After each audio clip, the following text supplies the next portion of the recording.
Master minds commerce చదవాలనుకునే 10th inter విద్యార్థుల తొలి ఎంపిక.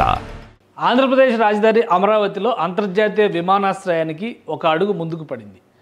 అమరావతి ఇంటర్నేషనల్ ఎయిర్పోర్ట్ ఎక్కడ ఏర్పాటు చేయాలనే అంశంపైన కొంత క్లారిటీ వచ్చినట్టుగా కనిపిస్తుంది. ప్రధానంగా టెక్నికల్ ఎకనామిక్ ఫీజిబిలిటీ సర్వేలు జరుగుతున్నాయి. కాంట్రాక్ట్ సంస్థలకు సంబంధించి దీనికి వర్క్ కూడా అలాట్మెంట్ జరిగింది.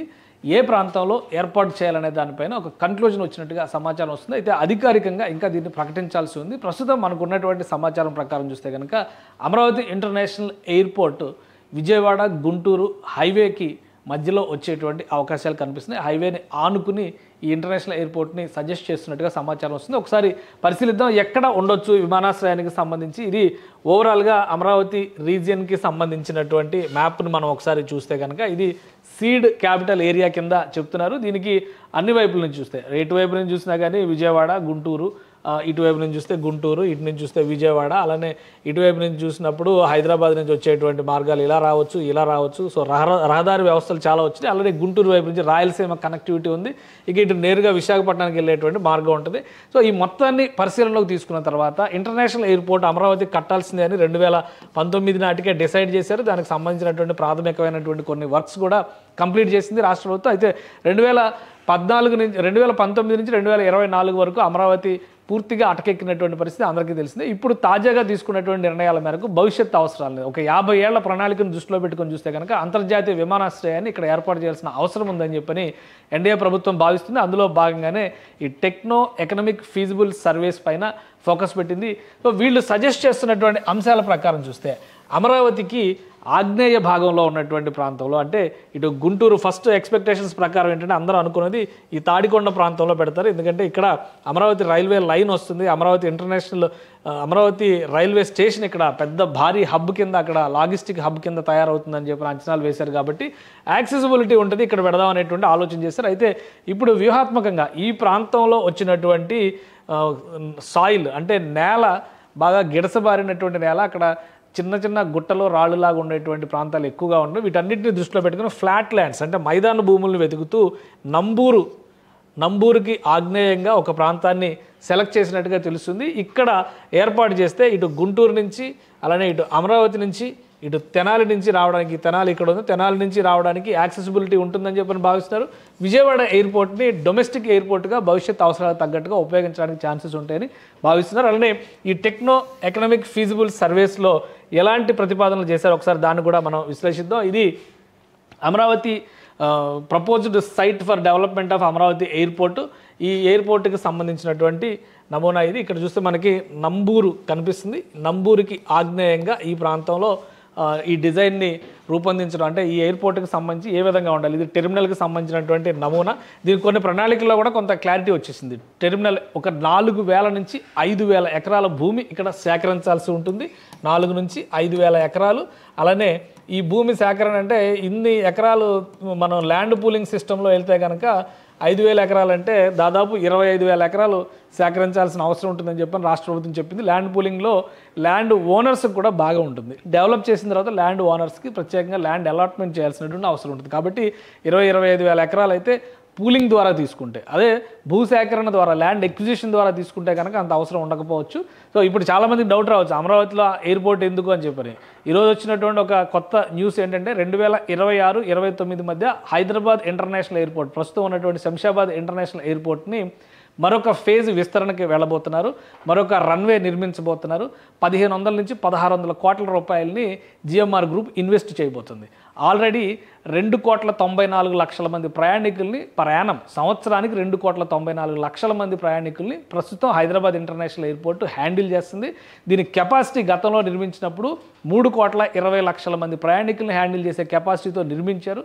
ఇప్పుడు ఈ 10 ఏళ్లలో అంటే దాదాపుగా ఎయిర్పోర్ట్ స్టార్ట్ అయ్యి 12 సంవత్సరాల నుంచి 13 సంవత్సరాలు అవుతుంది.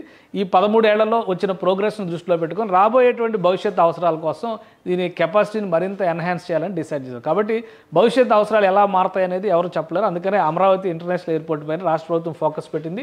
దీనికి ఒక ప్రణాళికను కూడా రూపొందించినట్టుగా చెబుతున్నారు. 2 రన్వేలు దీనిలో నిర్మించాలనేటువంటి ప్రతిపాదన చేస్తున్నారు. 2 రన్వేలు అంటే ఒకటి ప్రైమరీ రన్వే 4 కిలోమీటర్ల మేరకు నిర్మిస్తారు, అలానే సెకండరీ రన్వే వచ్చి 1.6 కిలోమీటర్స్ మేరగా నిర్మిస్తారని చెప్పని ఒక ప్రతిపాదనలు వచ్చినాయి. సో ఇవన్నీ కూడా టెక్నో ఎకనామిక్ ఫీజిబుల్ సర్వేస్ని బట్టి చేస్తున్నటువంటి ప్రతిపాదనలు మాత్రమే. ఫైనల్గా రాష్ట్ర ప్రభుత్వం తీసుకునేటువంటి నిర్ణయాన్ని ఆధారం చేసుకునే ఈ లొకేషన్ని డిసైడ్ చేసేటువంటి అవకాశం ఉంటుంది. అయితే ఇక్కడ చదును భూములు ఉండడం వలన, మైదానం లాగా ఉండడం వలన ఇక్కడ ఎక్కువగా కష్టపడాల్సినటువంటి అవసరం లేకుండానే ఎయిర్పోర్ట్ నిర్మాణానికి సానుకూలమైనటువంటి వాతావరణం ఉంటుందని చెప్పని చెబుతున్నారు. ఒకసారి మనం ఈ లొకేషన్ని చూస్తే కనుక నంబూరు ఈ ప్రాంతంలో ఉంది. అలానే ఈ మధ్య కాలంలో జరిగినటువంటి పరిణామాలు, మంగళగిరి నియోజకవర్గానికి సంబంధించి సిఆర్డీఏ లిమిట్స్ని ఎక్స్టెండ్ చేస్తూ రాష్ట్ర ప్రభుత్వం ఒక నిర్ణయం తీసుకుంది. దానికి సంబంధించినటువంటి జీవోను కూడా ఇచ్చింది. ఆ జీవోను ఒకసారి మనం పరిశీలించేటువంటి ప్రయత్నం చేద్దాం. ఇది ఆంధ్రప్రదేశ్ ప్రభుత్వం ఇచ్చినటువంటి GO, municipal administration and urban development సిఆర్డీఏకి సంబంధించినటువంటి ఈ జీవో. ఇందులో ఏంటంటే capital region development authority redefining the boundary description of the capital area limits by replacing the words Y junction at Mangalagiri with the south east border of Nowluru village. అంటే యాక్చువల్గా Y junction వరకు మాత్రమే first ప్రణాళికలో చేశారు, కానీ దాన్ని ఇప్పుడు ఎక్స్పాండ్ చేస్తూ రాష్ట్ర ప్రభుత్వం నిర్ణయం తీసుకుంది. నౌలూరు విలేజ్ని కూడా అందులోకి కలుపుతూ ఒక నిర్ణయం తీసుకుంది. అంటే రాబోయేటువంటి రోజుల్లో మంగళగిరి లొకేషన్కి వెళ్ళేటువంటి వాళ్ళకి ఇది చాలా క్లియర్గా కనిపిస్తుంది. ఇది ఇక్కడ చూస్తే ఇది సిఆర్డీఏకి సంబంధించినటువంటి, అంటే సిఆర్డీఏ కాదు సీడ్ క్యాపిటల్కి సంబంధించినటువంటి ప్లేస్మెంట్స్ని మనం ఈ బార్డర్, ఈ రెడ్ లైన్ మొత్తాన్ని కూడా సీడ్ క్యాపిటల్ ఏరియా మాస్టర్ ప్లాన్లో భాగమైనటువంటి ప్రాంతంగా మనం చూస్తాం. ఇక్కడ మీరు చూస్తే నౌలూరు విలేజ్ ఇక్కడ పక్కకు ఉంది. ఇక్కడ చూస్తే వై జంక్షన్ అనేటువంటి ఒక జంక్షన్ మాత్రమే నోటిఫై చేశారు. ఇప్పుడు Nowluru village, south east of Nowluru village అని చెప్పని దీన్ని కూడా భాగం చేశారు. కాబట్టి ఈ ప్రాంతం అంతా కూడా సిఆర్డీఏ లిమిట్స్లో, ముఖ్యంగా క్యాపిటల్ లిమిట్స్లోకి వచ్చేటువంటి అవకాశం ఉంటుంది. సో ఇక్కడ ఒక ఎక్స్పాన్షన్ జరిగింది అనేటువంటి విషయాన్ని మనం చాలా సులువుగా అర్థం చేసుకోవచ్చు. ఈ ఎక్స్పాన్షన్కి కొనసాగింపుగా ఇక్కడ ప్రాంతాన్ని చూస్తే కనుక ఈ నౌలూరు కావచ్చు, ఇటు అమరావతికి సంబంధించినటువంటి క్యాపిటల్ ఏరియా కావచ్చు, చినకాకాని, కాజా, ఈ ఏరియాలన్నింటినీ మనం కొంచెం దాటుకుని ముందుకు వస్తే కనుక నంబూరు విలేజ్ కనిపిస్తుంది. ఈ నంబూరుకి కొద్దిగా దూరంలో, అంటే నంబూరుకి కొద్దిగా దూరంలో ఈ ప్రాంతాన్ని గొల్లమోద అనేటువంటి ప్రాంతాన్ని ప్రస్తుతానికి ప్రాథమికంగా వీళ్ళు ఒక డిజైన్, అంటే ఇక్కడి నుంచి డెవలప్ చేస్తే కనుక అమరావతికి ఎయిర్పోర్ట్కి అనుకూలమైనటువంటి భూములు ఉన్నాయనేటువంటి ఒక క్లారిటీ ఇచ్చారు. దీని యాక్సెసిబిలిటీ కూడా గుంటూరుకి, అటు విజయవాడకి, వీటన్నిటికి కూడా ఈక్వల్గా ఉంటుంది. అలానే ఈ ప్రాంతాన్ని విజయవాడ గన్నవరం ఎయిర్పోర్ట్, విజయవాడ అంటే విజయవాడలో ఉంటుంది, గన్నవరం ఎయిర్పోర్ట్ విజయవాడకి దాదాపు 25 కిలోమీటర్ల దూరంలో ఉంటుంది. కాబట్టి గన్నవరం నుంచి నంబూరుకి మనం డిస్టెన్స్ చూస్తే కనుక నంబూరు విలేజ్కి చూస్తేనే దాదాపు 43 కిలోమీటర్ల డిస్టెన్స్ వస్తుంది. 43 కిలోమీటర్లు అంటే ఇక్కడ గంట సేపు ప్రయాణం కనిపిస్తుంది నంబూరు విలేజ్కి. కానీ ప్రపోజ్ చేసినటువంటి ప్రాంతం నంబూరు విలేజ్కి ఇంకొంచెం దిగువన ఉన్నటువంటి ప్రాంతం కాబట్టి సో ఒక గంటంపావు జర్నీ ఉంటుంది. దాదాపు 40 నుంచి 50 కిలోమీటర్ల డిస్టెన్స్ ఉంటుంది. ఇది డొమెస్టిక్ ఎయిర్పోర్ట్గా గన్నవరం ఎయిర్పోర్ట్ మారినా కానీ భవిష్యత్ అవసరాలకి అంతర్జాతీయ విమానాశ్రయంగా ఇక్కడ ఏర్పాటు చేయబోయేటువంటి కొత్త అమరావతి ఇంటర్నేషనల్ ఎయిర్పోర్ట్ సర్వీసెస్ ఇస్తుందని చెప్పని అందరూ భావిస్తున్నారు.